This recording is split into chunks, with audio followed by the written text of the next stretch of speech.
이 시간은 좋은 나무는 쉽게 크지 않습니다. 이 말은 올바른 신앙은 쉽게 성장하지 않습니다. 이 말이죠. 본문 말씀은 이 야고보서 너희가 시험을 당하든 온전히 기쁘게 여기라. 이는 너희 믿음의 시련이 인내를 만드는 줄 너희가 알미라. 인내를 온전히 이루라. 이는 너희로 온전하고 구비에 조금도 부족함이 없게 하려 함이라. 신앙생활은 인내라고 그랬습니다. 이 세상 모든 만물을 바라보면서 자연 이 모든 걸 바라보면서 하나님의 섭리, 하나님의 성품이 다 들어있어요. 참 고민을 많이 했습니다. 왜 이렇게 인생을 재미없게 사느냐고 하도 주변에 그랬어서 이걸 하나님 앞에 이제 말씀은 뭐라고 하신 것인가. 근데 예수님이나 제자들이나 모든 믿음의 선친들, 죄종들이요. 뭐 이 땅에서 뭐 좋다 구경 다니고 즐겁다 만나다 그걸로 낙을 누리는 것 같지가 않아요. 그저 이 땅은 그 나그네와 같이 지나간 거고 아브라함이 평생 장막을 치고 살았던 것, 이 땅에 우리가 있는 거 아니잖아요. 많이 살아야 100년인데 이제 영원한 곳으로 가잖아요. 이 땅에서 보고 누리고 그런 데를 얼마나 누리겠어요. 몰라, 나는 그걸로는 평안을 못 누려요. 이 문제를 가지고 제가 하나님 앞에 정말로 기도를 많이 했습니다. 그래서 이제 결정이 다 났죠. 확고부동하게 어떻게 이 시대 마지막 때 살아야 할 것인가. 그리고 이 시간 여러분에게 이 은혜를 나누고자 하는데 이것은 정석이라고 봅니다. 성경에 비추어서. 그리고 모든 또 깨어있는 목사님들의 입에서 그렇고. 여러분, 좋은 나무는 쉽게 크지 않습니다. 좋은 나무는 쉽게 크지 않아요. 바람이 강하면 나무가 강해지고 바람이 강하면 어때요? 뿌리를 깊이 내려요. 숲이 어둡잖아요. 어두우면은요 하늘을 향해 높이 올라가요. 여러분 주변이 이렇게 어두우면은 나무는 하늘을 향해서 올라가요. 나무가 반드시 큰 거죠. 햇빛과 추위와 비와 눈 모두 나무를 좋은 제목으로 만들어주는 최고급 영양소예요. 뜨거운 햇빛과 비와 비바람, 모진, 풍파 이런 있잖아요. 눈보라도 치고 폭풍우도 불고 이런 것들이 그냥 온실에서 큰 나무는 비바람 불면 넘어지잖아요. 그러나 비바람 불고 세계에서 가장 높은 나무가 녹지산맥의 삼나무라고 그러잖아요. 2000년이 넘었는데 북풍바지에 땅 아주 박한 땅에서 그러니까 뿌리를 깊이 내린 거죠. 그리고 오래 살고 높이 올랐고 우리의 인생 삶에 있어서 젊어서 고생을 사서도 한다 그런 말을 많이 하잖아요. 고생하고 싶은 사람이 누가 있습니까? 그러나 지나가고 보면요 이 모든 것들이 복이에요. 그렇구나. 여러분 목회자도 마찬가지죠. 고난이 없이 가족 생계 때문에 걱정해 본 적도 없고 자녀들의 학비 때문에 걱정해 본 적도 없고 그런다면요 그저 온실에서 자란 것밖에 안 돼요. 그래가지고 어떻게 힘들게 세상 속에서 힘들게 살아온 성도들에게 참 목사님들이 뜬구름 잡은 소리나 하고 성경으로 이렇고 이러다 섬김과 희생과 봉사 그럼 한국교회는 박다 그런 목사님 그러잖아. 그러나 속으로 그래 저 목사님은 그렇게 살고 있는 것인가. 우리가 말을 하면 얼마나 잘해요. 그러면 우리 삶 속에서 비바람이 몰아치고 생계 때문에 고생을 해야 되고 바닥을 기는 삶을 살아보고 그럼으로써 성도들을 이해하고 올바른 길을 인도할 수가 있어요. 이해하면서 목자로서 인도할 수 있는 거죠. 여러분 예수님은 얼마나 많은 고난을 당해요. 그러므로 성령이 오셔서 우리를 이해하고 인도하는 거죠. 그래서 우리의 고난은 바로 여러분들의 어떤 고난은 상처 입은 치유자라고 그러잖아요. 내가 상처를 입고 치유를 해본 사람만이 그 사람을 치유할 수 있어요. 자녀도 낳아서 기르고 시집장가 보내고 손자들도 보면서 여러분 손자들이 건강하다면 얼마나 복인 줄 아십니까? 참 TV에 어때 보면은 어떤 사람들은 장애로 태어나가지고 그 돈이 문제입니까? 그럼으로써 상처 입어본 사람이 그 치유를 할 수가 있는, 이해를 할 수가 있는 거예요. 그리고 여러분의 어떤 고생이나 이런 것들은요 결국은 복이 돼요. 합력의 선을 이뤄요. 좋은 나무는요 쉽게 자라지 않습니다. 여러분 좋은 신앙은 쉽게 크지 않습니다. 인내가 필요해요. 근데 나무는요 자신이 심겨진 자리에서 절대로 타설하지 않아요. 하나님께서 나무를 통해서 우리에게 보여주잖아요. 심겨진 자리에서 여러분 나무가 타다는 거 봤어요? 주어진 상황에서. 여러분 어떤 그 중국이나 이런 데 막 큰 바위 위에 나무가 그 바위를 부시켜 가지고 자라는 것 봐봐요. 얼마나 이야 구경거리잖아요.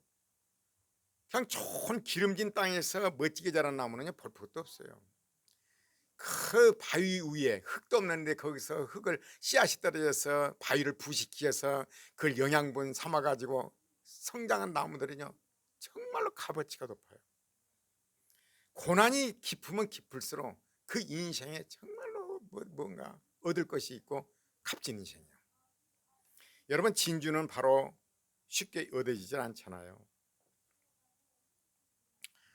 심겨진 자리에서 뿌리를 내리고 추위와 더위와 비바람과 폭풍우를 맞으면서 그곳에서 그걸 이기면서 사는 거죠.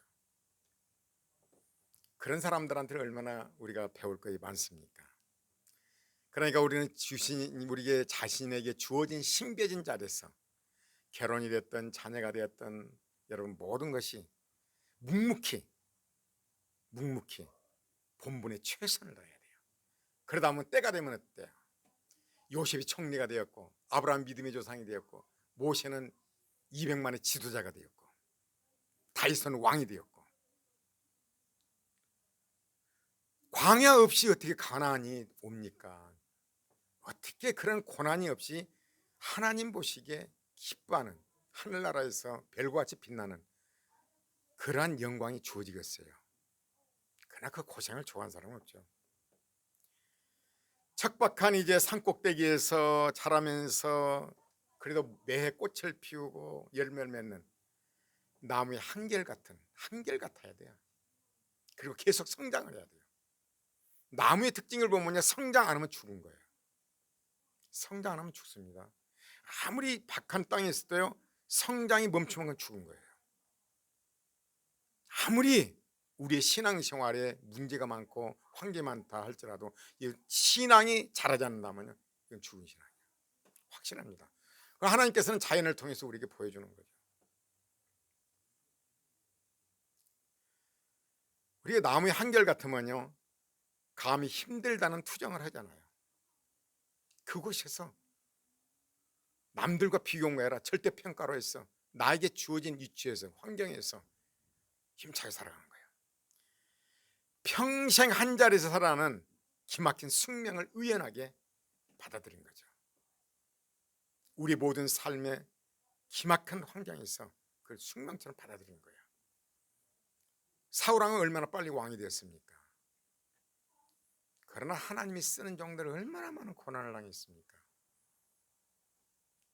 예수님이 부활의 영광이 드러나기 위해서는 그 고난을 한번 그 찬송을 한번 보면서 여러분 눈물이 안 나와요? 비웃음과 조롱과 가시관을 씌워서 올라가는 거 영광이란 그런 거예요. 그래서 나무를 보면서 우리는 포기하지 말아야 돼요. 포기하지 말고 성장해야 돼요. 살다 보면 때로는 어떻게든 버티는 것만이 정답인 순간이 온다는 것도 나무를 통해서 우리가 알 수 있는 거예요. 그래서 저는요 왜 이렇게 인생을 재미없이 삽니까? 구경도 다니고 맛있는 것도 먹고 놀러도 다니지. 어느 목사님 나한테 그러더라고요. 박 목사는 말하자면 복음에 대해서 그게 뭐라고 그러더라. 복음에 대해서 뭐라고요?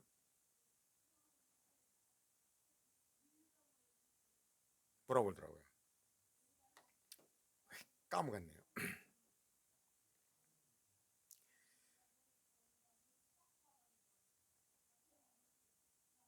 신앙생활에서 영적인 성숙도 똑같아요. 이 시간 제가 하고자 한 말은 이제부터예요.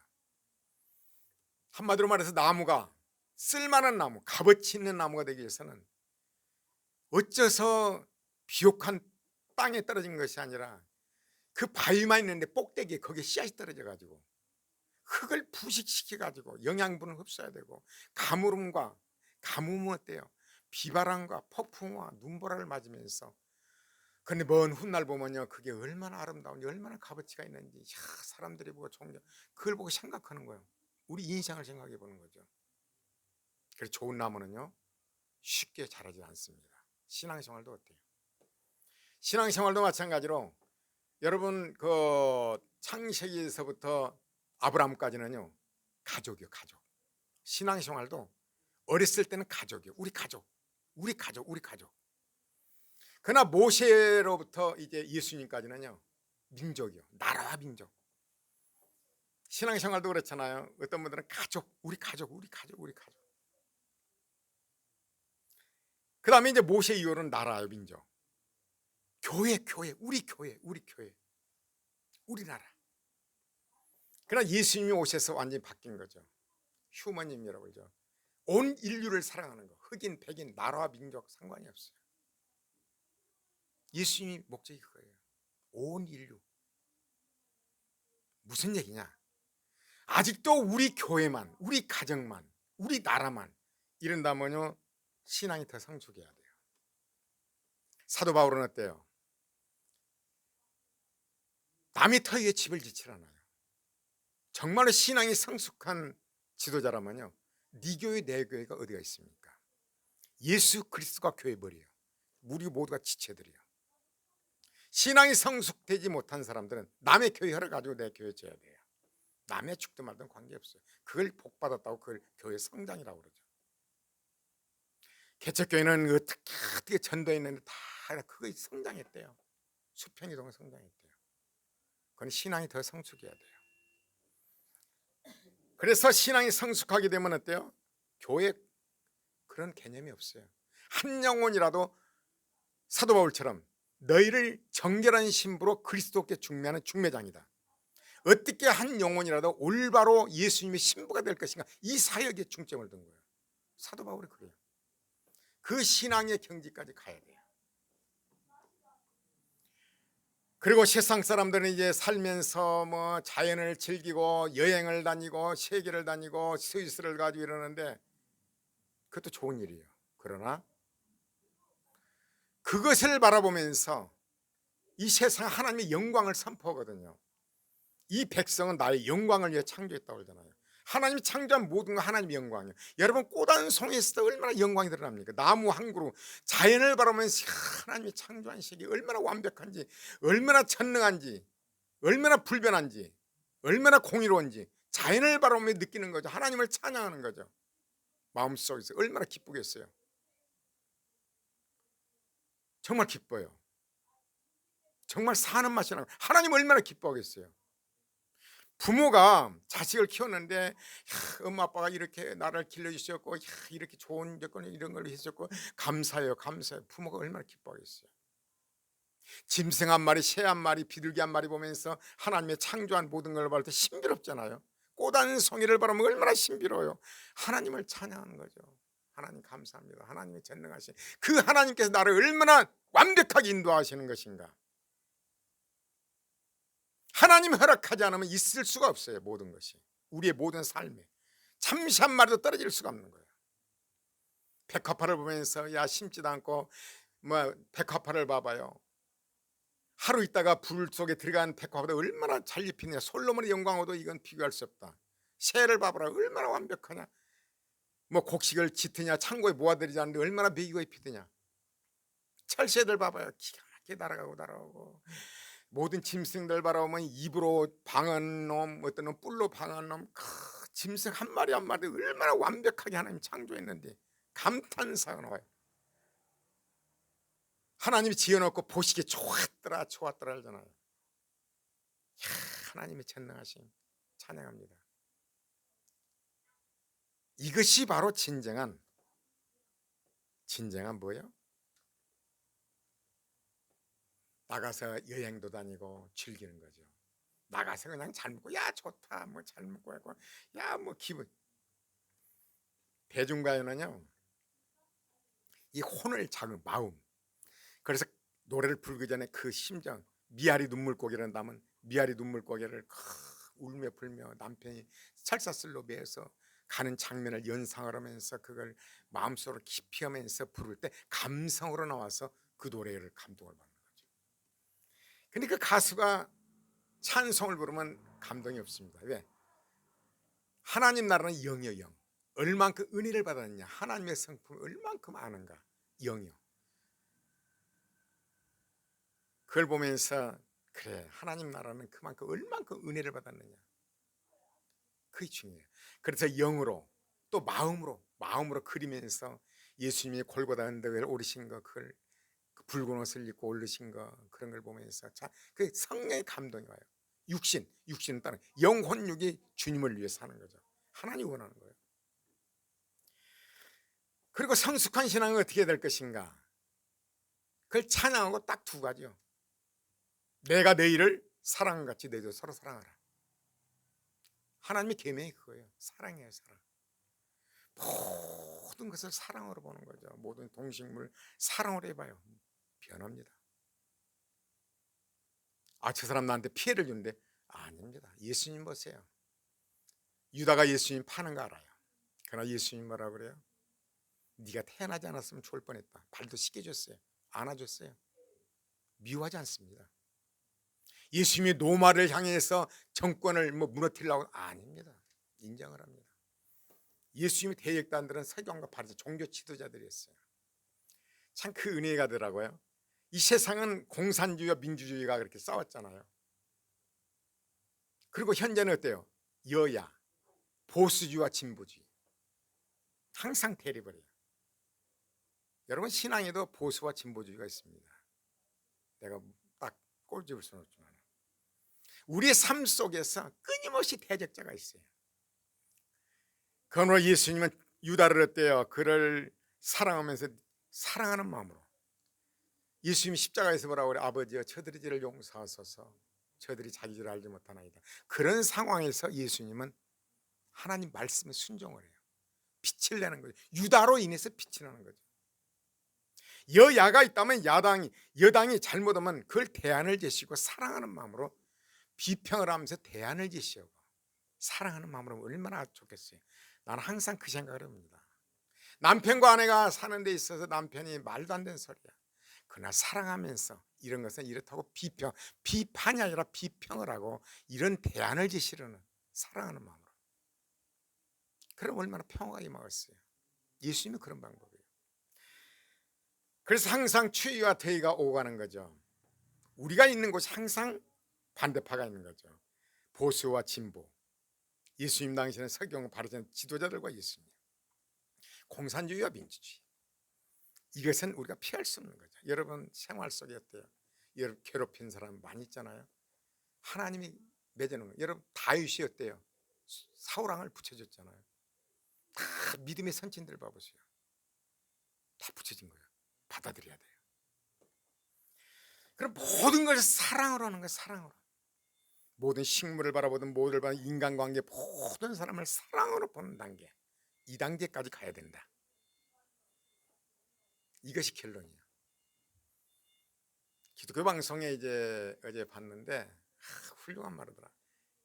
유럽 교회가 200년 된 교회가 있는데 가서 예배 드린 데가 없다는 거예요. 어떤 게 200년 되면 저녁 7시 예배 드린대요. 갔더니요 오늘이 마지막 예배입니다. 목사님들끼리 몇 명이 모여서 오늘이 마지막 이 교회를 폐쇄합니다. 지금 세계 추세가 그렇게 들어요. 우리나라도 얼마 안 남았다는 거죠. 그러면서 그러더라고요. 유명한 분입니다. 교회 성도 숫자가 그거 아무것도 아니다. 중요한 거 아니다. 앞으로 시대에는 이런 목회자가 나올 것이다. 여러분 진정한 행복은 어디서 옵니까? 내가 너에게 주는 것은 세상에 주는 평안과 다르다. 진정한 평안을 준다는 거죠. 지금은 먹고 사는데 지장이 없습니다. 진정한 행복은 어디서 오는가? 하나님 주신 평강이요. 은혜와 평강. 바울 서신마다 13편에 첫말이 뭐라 그래요? 그리스도 예수 안에서 하나님 주신 은혜와 평강이 있기를 원하노라. 평강. 평강이 있는 곳이 어디로나 평안이 오는 거죠. 평안. 평안이 오게 되면 말씀도 잘 들어가고 모든 사람을 사랑으로 보게 되고 승리하게 되고, 저도 날마다 기도한 게 그렇습니다. 은혜와 평강이 있기를 원합니다. 하나님 은혜와 평강을 주십시오. 기뻐요. 사는 것이 정말 기뻐요. 이것이 앞으로 우리나라가 전 세계가 가야 할 그리스도인들이에요. 또 한 가지요. 교회란 성도 숫자가 아니에요. 앞으로 전혀 그것이 성도 숫자 갖고는 아무런 의미가 없다는 거죠. 사실이에요. 성도 숫자 많으면 뭐 됩니까? 진정한 하나님의 백성이 있어야죠. 교회의 존재의 목적은 복음을 위해서 교회가 존재해야 돼요. 교회를 위해서 복음이 존재한다면 쇠퇴의 길, 타락의 길, 세상 사람들이 눈총받는 길로 가죠. 근데 교회의 목적은 뭐냐? 교회를 통해서 하나님의 백성들이 말씀을 듣고 자라는 거죠. 그래서 교회도 중요한 거예요. 그러나 교회가 어때요? 교회를 위해서 복음이 존재하면 안 돼요. 복음을 위해서 교회가 존재해야 된다 이거죠. 이건 참 깊은 말이에요. 그럼으로써 그렇게 하게 되면 앞으로 시대는요, 이런 복음을 전하는 사역자들이 하나님 쓰실 것입니다. 이것만이 살 길이에요. 예전처럼 잘 살아보세요. 기복신앙, 예수 믿으면 뭐가 잘 된다, 아닙니다. 영원한 생명이 있는 사람은 성령께서 이제 점차 아브라함 시대, 모세 시대, 예수님 시대로 가는 거죠. 왜 교단이 이렇게 많아진 줄 아십니까? 머리가 되고자 하는 거. 머리가 되고 총회장이 되고 싶은 거죠. 그래서 교단이 몇백 개 단을 받는다는 거예요. 우리는 이제 신앙생활이 있어서 나무를 자라면서 어떻게 고난을 겪으면서 올바른 나무로 자라는가를 생각해 봤고, 신앙생활도 그렇다는 거. 그래서 결론으로 딱 뭐예요? 신앙생활이란 이제는 가정, 교회만 위한 것이 아니라 전 세계를 위한, 모든 사람을 위한, 내 교회 네 교회가 아니라 어찌하든지 그리스도께 한 영혼이라도 올바로 인도할까, 그런 사역자는 뭔 줄 아십니까? 자기가 가지고 있는 재능이나 직업을 가지고 하나님의 영광을 위해 사용된 사람이 사역자예요. 목사만 사역자 아닙니다. 모두가 사역자들이에요. 어머니로서 나의 모든 재능, 이 모든 걸 가지고 하나님의 영광을 위하여 가족을 보살피, 이게 사역자예요. 좋은 사역자들이 돼야 돼요. 그리고 모든 대자연을 바라보면서 하나님 창조한 모든 것에 감사하는 거죠. 하나님 얼마나 기뻐하시겠어요. 짐승 한 마리, 새 한 마리, 벌레 한 마리, 채소, 모든 나무들 하나하나에 하나님의 전능성이 보이잖아요. 하나님을 찬양하고 모든 사람을 사랑하고 모든 걸 사랑하고, 이것이 하나님이 원하는 거예요. 거기에는 확실한 보장, 영원한 생명이 보장된다는 것입니다. 여러분, 죽음에 대해서 생각해 봤습니까? 또 저는 그것에 대해서 많이 생각을 해봤습니다. 죽으면서 기쁘게 죽을 수는 없을 것이가, 그런 건 없어요. 예수님 봐봐요. 그 십자가를 지시기 전에 죽음이잖아요. 할만하시거든 이 잔을 내게서 옮기시라고. 인간이 이래. 십자가 상에서 뭐라고 그래? 엘리 엘리 라마 사박다니, 하나님이 어찌한 나를 버리셨나이까. 그러나 예수님이 뭐라고 그래요? 아버지요, 내 영혼을 아버지께 맡기나이다, 이거예요. 그래서 결론이 나왔어요. 항상 저는 죽으면서 어떻게 해야 기쁘게 죽을 수 있는 것인가, 하나님 음성은 그거였어요.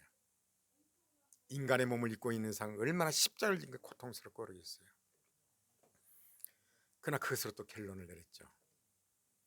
그래서 저는 이렇게 신앙생활에 이제 또 정리를 했습니다.